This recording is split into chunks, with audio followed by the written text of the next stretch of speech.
दोस्तों, जिस दिन से संसद में वक्फ बिल पास हुआ है ना, उस दिन से देश के कई हिस्सों में दंगे और आगजनी जैसे काम करके देश का एक खास वर्ग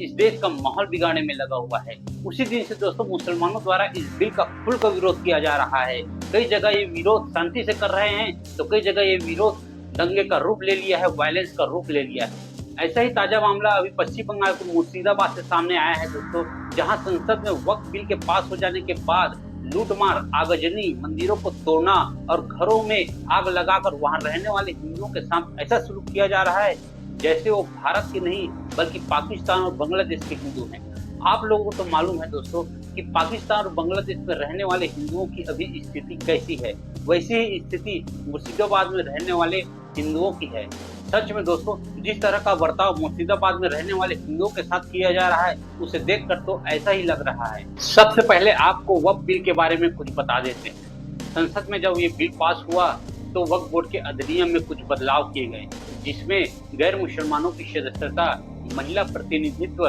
सत्यापन प्रक्रिया में सुधार और वक्फ की संपत्ति के डिजिटलीकरण के साथ साथ 14 बड़े बदलाव की मंजूरी संसद द्वारा दे दी गई है। और ये बात भी नहीं है दोस्तों कि बिल के पास हो जाने के बाद सभी मुसलमानों ने इस बिल का विरोध किया हो। कुछ मुस्लिम संगठन हैं जो इस बिल का खुलकर स्वागत किए हैं और इस बात की भी खुशी जताई है कि इस बिल के पास हो जाने के बाद कुछ लोग जो बोर्ड की संपत्ति को अपने संपत्ति समझ रहे थे, यानी कि बोर्ड की जमीन को लीज में देकर उसका सही हिसाब बोर्ड को ना देकर वे लोग अपनी जेब में भरने में लगे हुए थे, कम से कम तो दोस्तों उन लोगों का धंधा तो चौपट ही हो जाएगा। और ये वही लोग हैं दोस्तों जो इस बिल के पास हो जाने के बाद इस बिल का विरोध कर रहे हैं और हिंदुओं के साथ मारपीट करके उन्हें मजबूरन घर बार छोड़कर कहीं और रहने पर मजबूर कर रहे हैं, जैसा कि आप मुर्शिदाबाद में देख ही रहे हैं। वक्फ बिल के पास हो जाने के बाद पूरे देश में मुसलमानों द्वारा इस बिल का विरोध किया जा रहा है। लेकिन ये बात भी सच है दोस्तों कि जिस राज्य में बीजेपी की सरकार है,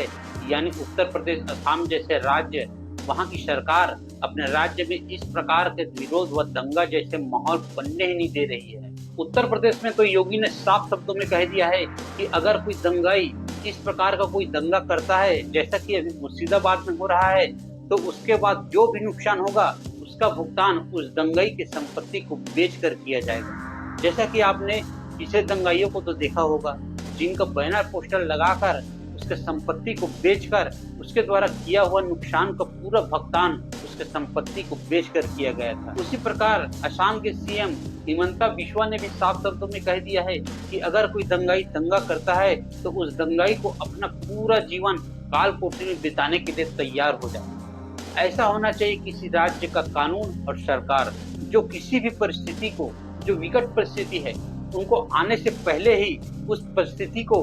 निपटा दिया जाए, ऐसी सरकार हर राज्य में होना चाहिए। वही पश्चिम बंगाल के मुर्शिदाबाद में जो बर्बरता हिंदुओं के साथ किया जा रहा है ना,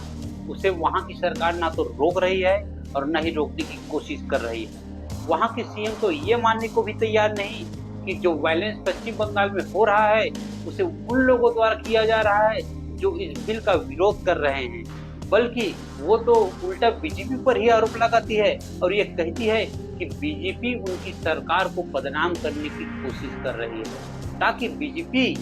आने वाले चुनावों में अपनी सरकार बना सके। वाह दीदी, वाह दीदी, वाह दीदी, वाह वाह वाह। इन सब चीज को देखकर मैं ममता दीदी से एक ही बात कहना चाहूंगा कि दीदी, आप अपने राज्य में हिंदुओं के साथ हो रहे बर्बरता, मारपीट और उनके घरों को जलाकर जो उन्हें बेघर किया जा रहा है ना, इन सब चीज को रोकने के बजाय आप अपनी सरकार को डिफेंड करने में लगी हुई हो। माना कि आप अपने राज्य में वक्फ बिल को लाना नहीं चाहती, बांग्लादेश के मुसलमान को अपने राज्य में बसाकर आप अपना वोट बैंक बढ़ाना चाहती हो, और भी ऐसे कई काम जिससे आपको राजनीतिक फायदा मिले वो सब करना चाहती हो। लेकिन दीदी, ये बात भी सच है कि वक्फ बिल, यूसीसी, एनआरसी जैसे कानून पूरे देश में लागू हो जाएंगे ना, उस दिन से आप जिसे अपने गोद में बिठाकर सरकार चला रही हो ना, वो क्या हो जाएंगे राहुल जी? खत्म, bye bye, ta ta, goodbye, गया। हाँ दोस्तों, खत्म हो जाएगा और यहीं पे हमारा वीडियो भी खत्म होता है। आप क्या सोचते हैं पश्चिम बंगाल में हिंदुओं के साथ हो रहे घटनाओं और ममता दीदी की सरकार के बारे में कमेंट में जरूर बताइएगा। तब तक के लिए बाय बाय।